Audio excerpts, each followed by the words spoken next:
Hi,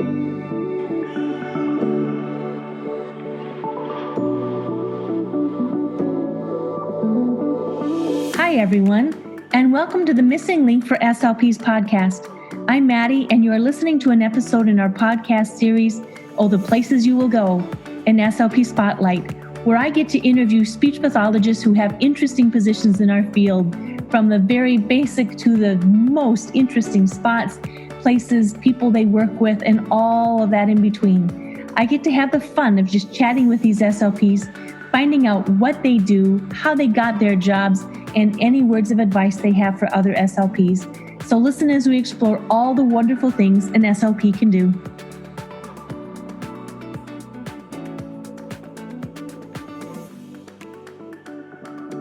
I am speaking today with Carolyn Brindo, who just said your last name sounds like window. We're getting some interesting last names, so it's excellent. So welcome. You have quite the title behind your name. And thanks. Can you tell us who you are and introduce yourself, please? Sure. My name is Caroline Brindo. I am the Director of Clinical Services and Education with MBS Envision. We do mobile, portable, modified barium swallow studies. So I am based in Ohio, but we also have offices in Detroit, Michigan, and Chicago, Illinois, and in Wisconsin as well. So here I am in Akron, Ohio. How did you get started in the mobile video swallows?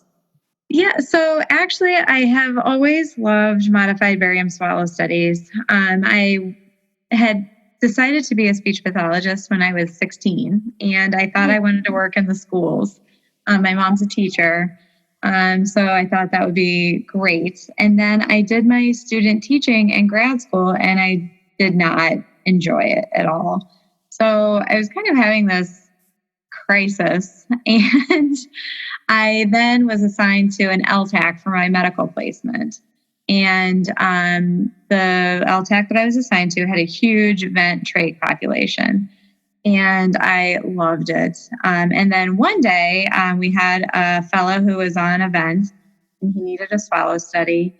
And my supervisor called in this company to do a modified barium swallow study. And they came in with the machine, and they set up in the rehab gym.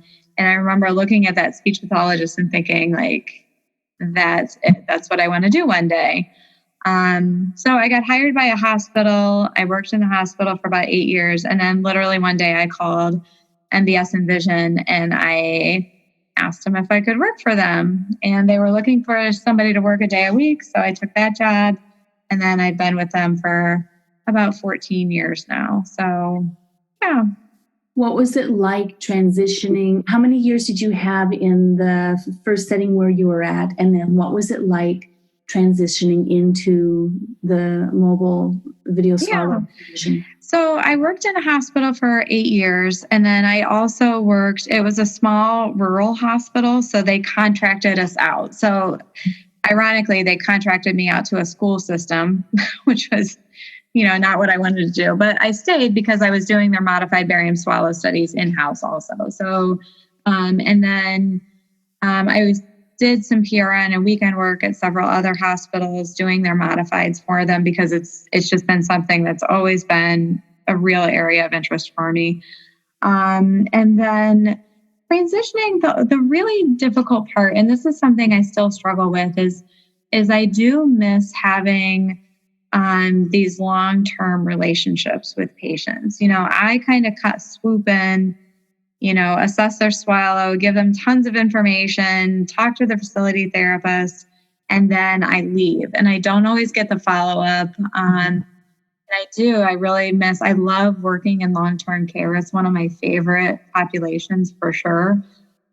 So even though I get to meet a lot of patients and residents of long-term care facilities, I don't get to have the relationship with them that I used to. But I do get that relationship with the speech pathologists at the facilities, and I do love that. So that was a part of a difficult, kind of not a difficult transition, but kind of something that you don't think about until you have to do it. And then I would say the other thing is, I don't have a radiologist with me, and I was used to having a radiologist looking over my shoulder. So that the first few months of doing it that way was really interesting for me. We have a radiologist that reviews our studies at the end of the day. So instead of having somebody right there, I kind of have to really think critically the whole time about anatomy and the physiology, and I don't have that secondary backup, I guess, right there online with me. So that was definitely a little bit different than the hospital setting I was used to.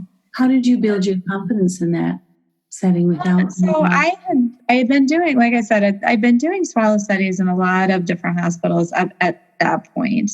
I had taken some great courses. I took Dr. Logeman's course, and then I ended up taking a course from Dr. Bonnie Martin Harris, the MBS IMP, like they're one of the very first kind of introductory courses. Mm-hmm. And so just really doing my due diligence and doing a lot of education, making sure that I'm keeping up with my education and making sure that I am questioning things all the time. I think it would be really easy to do these so often and just assume that, that they're all the same, but that's not the case. And you really have to approach these really looking for really closely and intently at every study, every single time.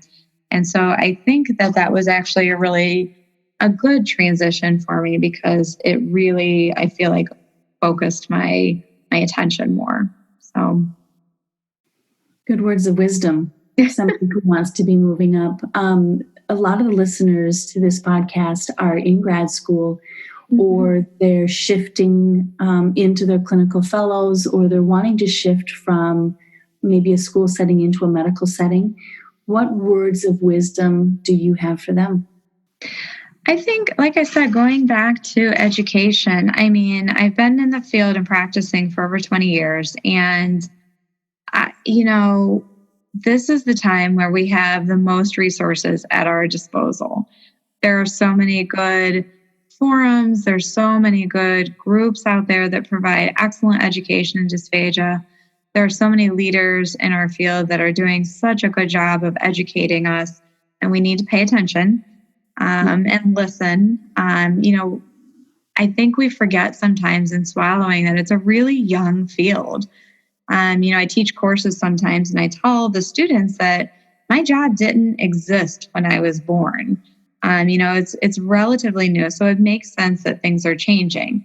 So I don't think changing, going from one setting to another is not a bad thing because things are changing so much all the time that we all need to re-educate ourselves all the time. Even if we've been practicing in medical speech pathology for 20 years, I still learn things weekly. So it's not a bad thing to transition and to learn things new. We should be doing it anyway. So I think, just really educating yourself and finding out, who the really big names are in our medical speech pathology field, and just always trying to learn better and do better. And I think the really important thing is to make sure that we're educating ourselves before we make that transition. You don't want to, in medical speech pathology, there's this kind of little phrase that goes around like fake it till you make it. And I don't think that we can do that in medical speech pathology. I think that we need to know what we're doing before we go in and actually are responsible for treating these patients, for sure.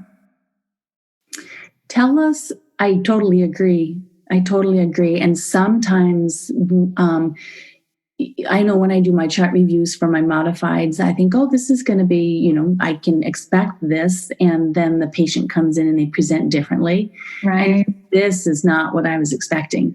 Right. And in the field of medical speech pathology, things can turn on a dime. Oh, absolutely. And you can be all right until you're not all right. And then you're like, I like you. I have a lot of years in the field and I love being able to think through these critical cases. Yeah. I just love it. because I know my skill set and my confidence. I know what I can do. Not being overly confident.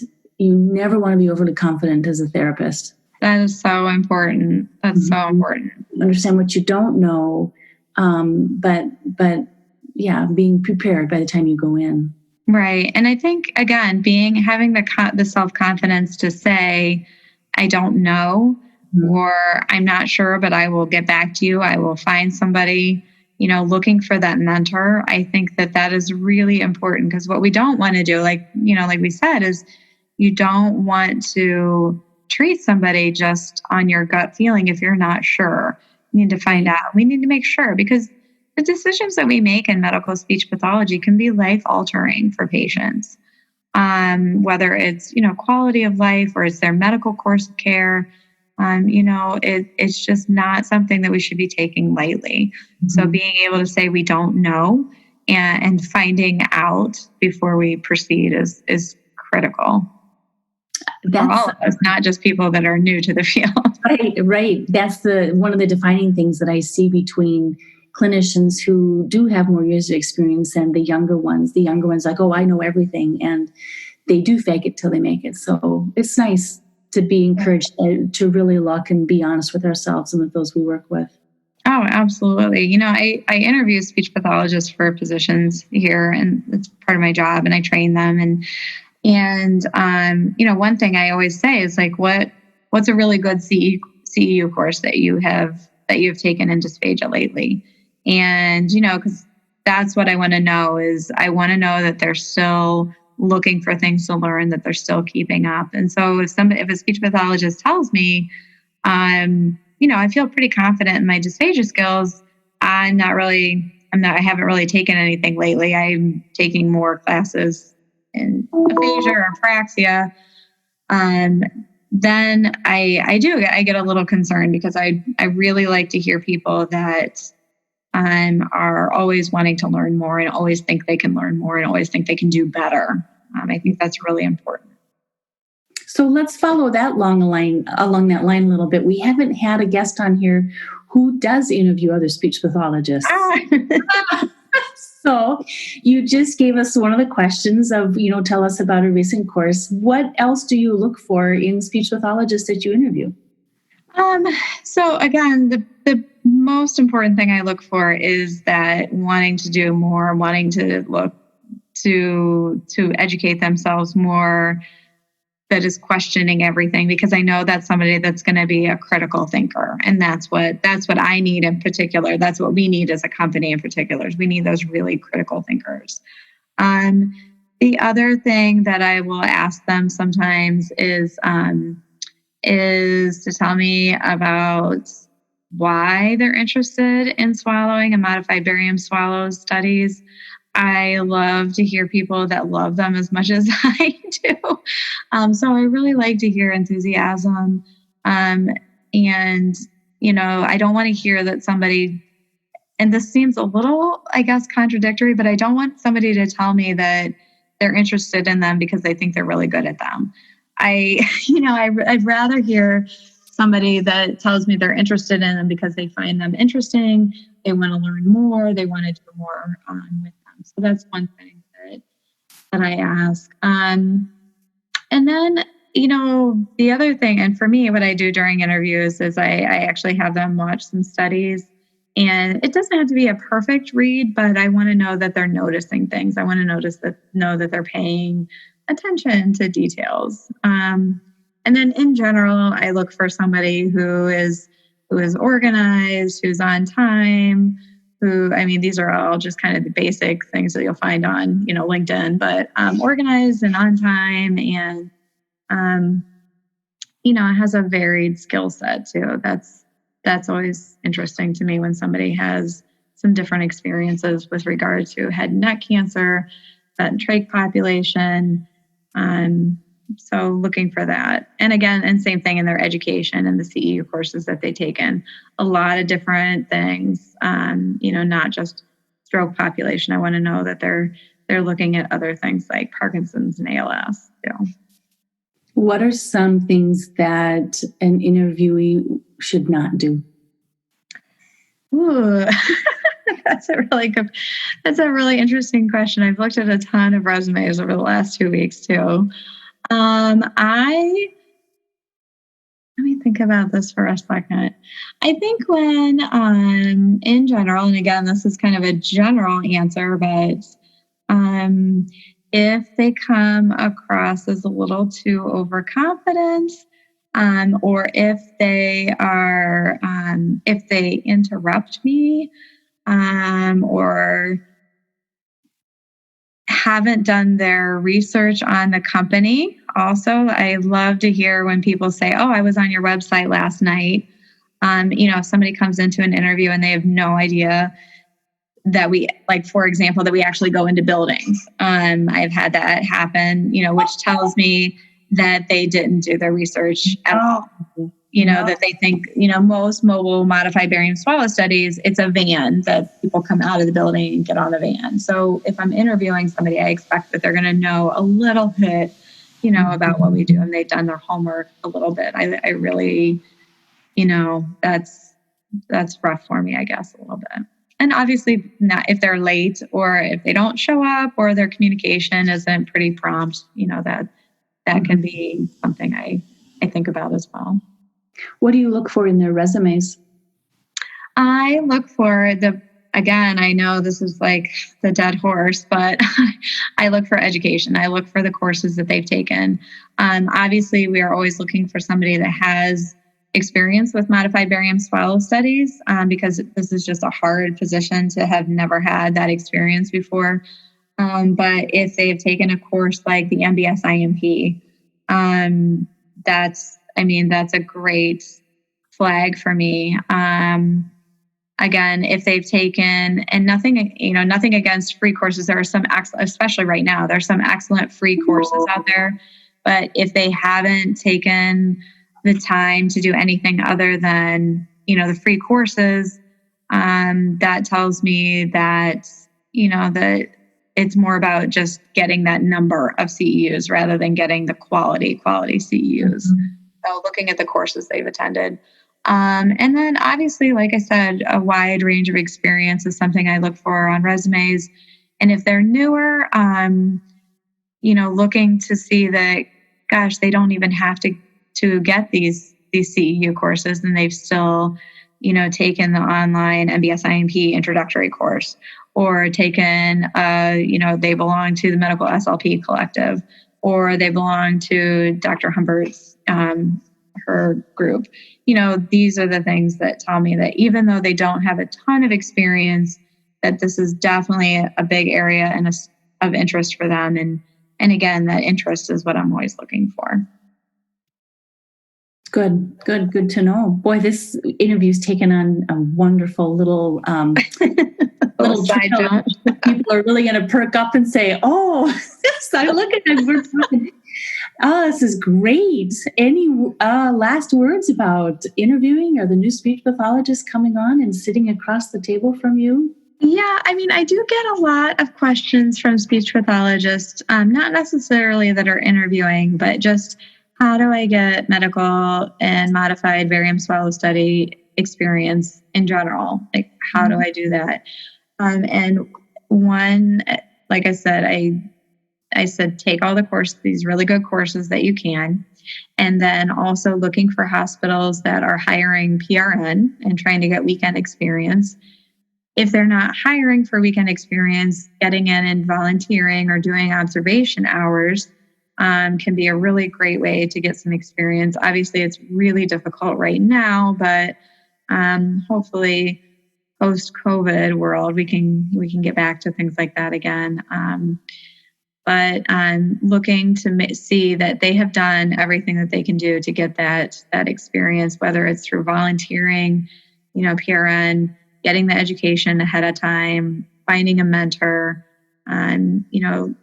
really just not being afraid to reach out and ask for help getting that experience. Good words of wisdom. Tell us again about your company. So as I said, we're portable. So we have a team that we have a speech pathologist, obviously a physician, and a driver who's also the technician. So we meet in the office in the morning. We load a van with our x-ray machine and a cart with all of our supplies. And then we follow a schedule and we travel around to different nursing homes, skilled nursing facilities, long-term care, LTACs, some hospitals, some home health patients. And then we get to the facility, we unload, the whole team goes into the facility. The technician sets up the machine and everything we need to do the test. The speech pathologist and the physician work together to do like a chart review, talk to the facility speech pathologist and the facility staff about the patient, find out their history. And then our physician is there. They do an H&P, like a health and physical exam, to make sure that the patient is stable enough for the test. And then they also give us really good information about lung sounds, the ability of the patient to follow commands or participate. And then we set them up and we do the test. We follow a protocol that's actually pretty close to the MBS IMP. The nice thing is that we can set up in the patient's room sometimes, in the therapy gym if it's private, in a private dining room, the beauty parlor, we get that a lot. But that way, because we bring all of our, our protective shields with us and everything, staff can come in and watch. The patient's family can be there if needed. So it's really nice for the patient because they don't have to go out to a hospital. It's nice for the facility, the treating speech pathologist, because they can be there during the test and we can provide that education right there to them in person, which is nice. So we do the test, and then when we're done, we write a report. We provide all the education to the patient, family, staff, treating SLP, and then we pack everything up and we go on to the next stop. So, like I said, I don't get a lot of opportunity to have that relationship with the patients, but a lot of our facility SLPs have been using us for a long time. So we do get to develop that really good relationship with them. And then a lot of times they are new speech pathologists. And so we're able to, and they're all alone. They might be the only speech pathologist in the building. So we're able to kind of be there for them to bounce ideas off of. They all have our phone numbers and my email. So I get emails and calls sometimes like, hey, I have this patient, I'm not sure what to do. What do you think? And, we really encourage them to do that. So that's kind of another, service that we provide for them too. So like I said, it can be really nice for the patient because they're in a familiar environment. It can be nice for the family too, to see what's going on with their mom or dad.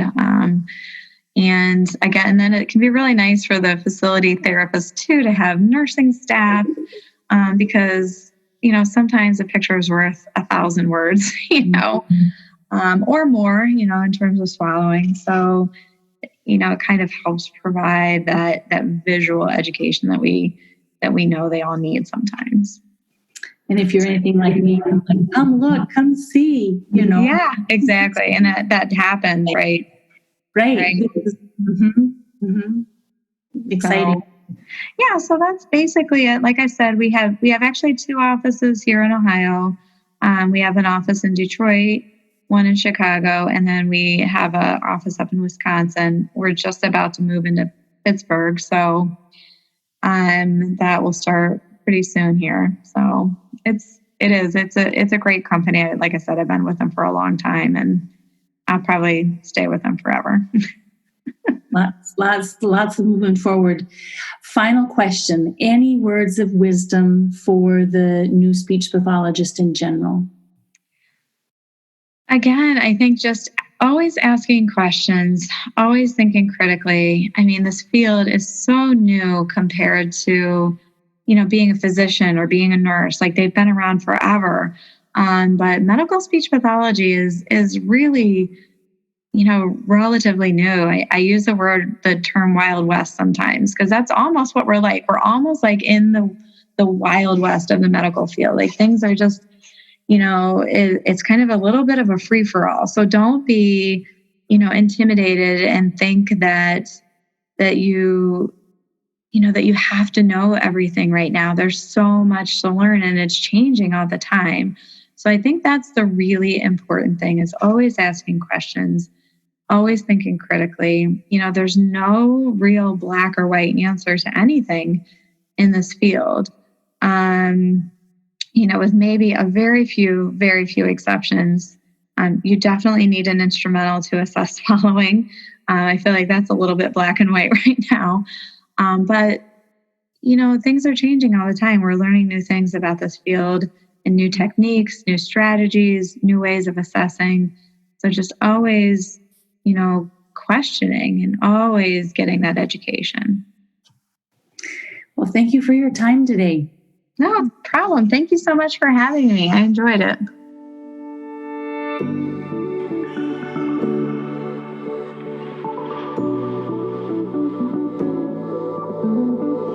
I hope today's conversation has created some aha moments for you and motivated you to become a better SLP, continuing to connect some of those missing links between what you know and how to use that knowledge. Thank you for downloading the Missing Link for SLP's podcast. And if you enjoyed the show, I'd love you to subscribe, rate it, and leave a short review. Also, please share an episode with a friend. Together we can raise awareness and help more SLPs find and connect those missing links and get the information needed to help them feel confident in their patient care every step of the way. Follow me on Instagram and join the Fresh SLP community on Facebook. Show notes are always available, so come learn more at freshslp.com. Let's make those connections. You got this.